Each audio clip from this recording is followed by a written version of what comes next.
म अलिकति खाना खाएर आउँ कि के गरौँ खै अनि के होइन हौ ए मान्छेले सुन हरायो भने त गर ग सुन भेटाइयो भने त नराम्रो भन्थे सुन हराउनु पर्ने चाहिँ एकाएक रातारात मान्छे भाइरल भएर टिकटकका फर पेजभरि इने दाइका भिडियो टिकटक लाइभ खोलो इने दाइको लाइभ यस्तो छ तिनले 2.5 तोलाको सिक्री हरायो भनेर रोएथे 2.5 तोलाको सिक्री तिनले त 2.5 दिन लाइभ बसेर कमाए पैसा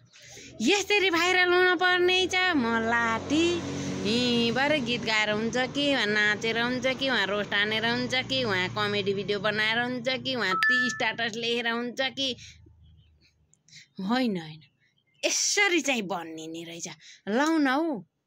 अब एउटा आन्दोलन भयो भने त म पनि जान्छु होला हौ सुन्न यो मोती हराइयो भने पनि